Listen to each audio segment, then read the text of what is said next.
ఓట్లు చోరీ చేశారని ఆరోపించారు. దీనికి సంబంధించిన ఆధారాలు సేకరించామన్నారు. ప్రజాస్వామ్యంపై అణుబాంబు దాడి అంటూ కామెంట్ చేశారు. కాగా రాహుల్ ఆరోపణలపై ఈసీ ఖండించింది. ఆరోపణల్ని సంతకం చేసిన డిక్లరేషన్ రూపంలో అందజేస్తే చర్యలు తీసుకుంటామంటుంది. ఈసీపై రాహుల్ గాంధీ చేసిన ఆరోపణల్లో నిజమెంత? బీజేపీ కోసం ఎన్నికల సంఘం పనిచేసిందా? బీజేపీ వాదన ఏంటి? దీనిపైతే ఈ రోజు డిబేట్లో చర్చిద్దాం. డిబేట్లో మనతో పాటు పాల్గొంటున్నారు పెంటపాటి పుల్లారావు గారు, అనలిస్టు, అదేవిధంగా జితేందర్ గారు కాంగ్రెస్ నుంచి. ముందుగా పుల్లారావు గారు, గుడ్ మార్నింగ్ అండి. సార్, రాహుల్ గాంధీ కొన్ని ఆరోపణలు చేశారు, అంటే మీరు కూడా చూసారు. అంటే ఈసీ బీజేపీ కలిసి ఓట్లు కొల్లగొడుతున్నాయి, అంటే ఎక్కడ ఎలక్షన్స్ జరిగినా కూడా ఈ మధ్యలో మనం చూస్తూ ఉన్నాం భారీగా ఓటర్లు నమోదవుతున్నారు. ఎన్నికల సంఘం అసలు మేము అడిగిన ఆధారాలు ఇవ్వట్లేదు. అంటే ఎక్కడ ఎన్నికలు జరిగినా కూడా వాస్తవంగా ఎక్కడ ఏదైనా ఒక పార్టీ ఓడిపోతే ఖచ్చితంగా ఈవీఎంలో తప్పు జరిగింది, అవకతవకలు జరిగాయంటూ చాలా పార్టీలు ఆరోపించిన సందర్భాలు కూడా చాలా ఉన్నాయి. నిజంగా ఇటువంటి ఆరోపణలు ఎందుకు వస్తున్నాయి అంటారు? నిజంగా ఈసీ మీద ఇటువంటి ఆరోపణలు రావడం సమంజసం అంటారా? తప్పకుండా ఈసీ మీద ఎవరైనా ఆరోపణ చేయొచ్చు, చేయాలి కూడా. ఈసీ భగవంతుడు ఇచ్చిన రాయిలో రాసిన చట్టాలు కాదు. తప్పకుండా చేయాలి, వాచ్ చేయాలి, ఏం చేయాలో చూడాలి. చాలా వరకు ఈసీ కూడా ఒకనప్పుడు ఇండిపెండెంట్గా ఉండేది, పోయింది. అవన్నీ దాంట్లో తప్పులేదు, రేస్ చేయాలి, చాలా రేస్ చేయాలి. ఈసీ వాళ్ళకి, ఆఫీసర్, రిటైర్ కమిషనర్ వాళ్ళకి మంచి మంచి పదవులు ఇవ్వటం, ఎంత చేయాలి, ఎంక్వైరీ చేయాలి, ఆప్ చేయాలి. ఇప్పుడు బీజేపీ చేస్తుందంటే అది కాంగ్రెస్ చేసింది. ఎలా చేసింది అంటారు మన మిత్రుడు. చీఫ్ ఎలక్షన్ కమిషనర్ ఎంఎస్ గిల్గా ఉండేవాడు ఒక పెద్దార్థి మన్మోహన్ సింగ్ టైంలో. 2006లో 2007లో ఎప్పుడో రిటైర్ అవ్వాడా, 2004లో. అతను వెంటనే రాజ్యసభ మెంబర్షిప్ ఇచ్చారు, ఇచ్చి మంత్రి చేశారు. ఏ మంత్రి ఇచ్చారు? పెద్ద పదవి ఇవ్వలేదు, మినిస్టర్ ఆఫ్ స్టేట్ స్పోర్ట్స్ ఇచ్చారు. అంటే చీఫ్ ఎలక్షన్ కమిషనర్ భారతదేశానికి పనిచేసినోడు ఆ పదవి ఇచ్చారు. అంటే ఒక రిటైర్డ్ కలెక్టర్ ఉన్నాడు అనుకోండి, మళ్ళీ రీఎంప్లాయ్ చేసి నువ్వు విలేజ్ ఆరోగా ఎలవయా అన్నట్టుగా ఇచ్చారు. అక్కడి నుంచి అందరు చేసే పని. తప్పకుండా ఈ ఆరోపణలకి చేయాలి, వాచ్ చేయాలి. కానీ ఇప్పుడు వచ్చిన ఛాలెంజ్ ఏమిటంటే, అది యాటమ్ బాంబా, హైదరాబాద్ హైడ్రోజన్ బాంబా అని అడుగు. ఇప్పుడు వాళ్ళు అడిగారు, నిన్నే అడిగారు. Karnataka chief election officer, Karnataka ప్రభుత్వం కింద పనిచేసే వ్యక్తి, అయ్యా మీరు ఈ ఫామ్ ఫిల్అప్ చేసి మాకు పంపండి యాఫిడేవిట్గా అన్నా, సంతకం చేసి పంపండి అన్న. నేను చేయను అన్న, నేను రాజకీయ నాయకుడిగా అబద్ధాలు ఆడను, నేను చేయను అన్నాడు. సో అక్కడ ఆగిపోయి ఆయన సంతకం పెట్టి వెళ్తే నిజాలు బయటకు వస్తాయి. నిజం బయటకు రావాలి. మనకి ఎవరున్నారు? అపోజిషన్ డ్యూటీ అపోజ్ చేయాలి. తెలంగాణ గవర్నమెంట్లో కాంగ్రెస్ అధికారంలో ఉన్నది, అపోజిషన్ అపోజ్ చేయాలి. తప్పులు చేశారు అని చూపెట్టాలి, ప్రజలకు బలపెట్టాలి. అదే డెమోక్రసీ, దాంట్లో తప్పులేదు. కానీ ఇప్పుడు ఎక్కడ ఆగిపోయింది? ఆ సంతకం పెట్టి ఇచ్చేయండి మీ కంప్లైంట్స్. నేను పబ్లిక్లో చెప్పాను కదా, పబ్లిక్లో చెప్పింది కోర్టులో ఆగదు. మీరు ఇవ్వండి, మేము యాక్షన్ తీసుకుంటాం, ఫుల్ ఎంక్వైరీ చేస్తాం.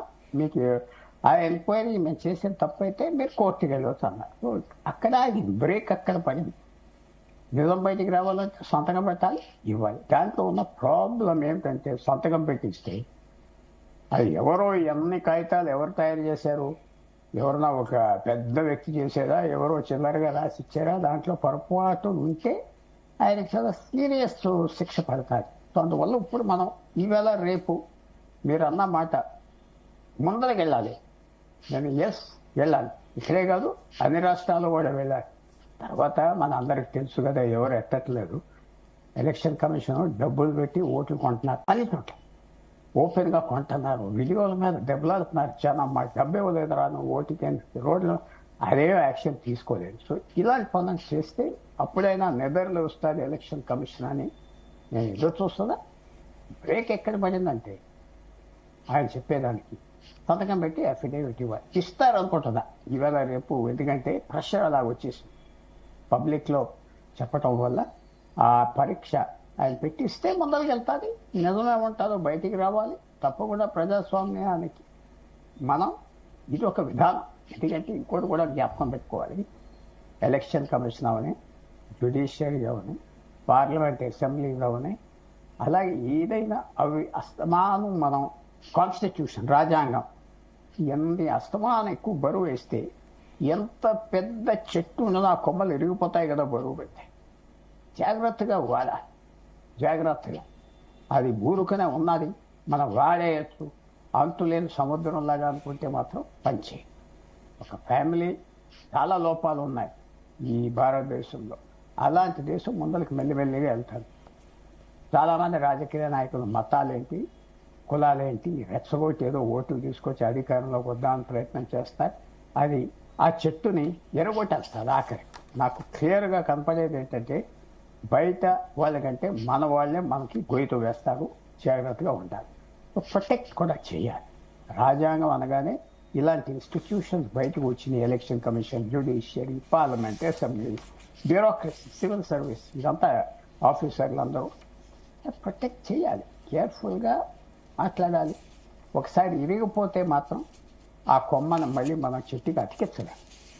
నేను ఎప్పుడు నా వ్యూ, మిగతా వాళ్ళకి ఇష్టం లేకపోతే వాళ్ళు స్లోగా వెళ్ళాలి, సీరియస్గా ఆరోపణ చేయాలి, మనం ముందరికి వెళ్ళిపోవాలి. ఇవాళ ముందరికి ఎలాగో రాహుల్ గాంధీ గారు ఆ లైన్ తీసుకున్నారు కాబట్టి ఇప్పుడు ఆయన అఫిడవిట్ నేను పెట్టడం నా ఇష్టం లేదంటే పెట్టడం తప్పులేదు, కానీ పెట్టిస్తే ముందరికి వెళ్తాం అఫిడవిట్. సో దాని గురించి ఈవేళ డిబేట్ అంతా దేశం అంతా అఫిడవిట్ మీద స్పష్టంగా. నిన్న కర్ణాటక ఎలక్షన్ కమిషన్ చాలా సీరియస్ ఉత్తరం రాశారు. మీకు చదివారో లేదో నాకు తెలియదు. ఆయన ఎవరు, కర్ణాటక గవర్నమెంట్ ఐఏఎస్ ఆఫీసర్ రాశారు. అర్జెంటుగా ఇవ్వండి, ఈ ఫార్ములా సంతకం పెట్టి ఇవ్వండి, యాడ్ నోట్. సో అది చేస్తే కానీ ముందర వెళ్ళదు కదా, ముందర వెళ్ళదు కదా. సో ఎదురు చూద్దాం.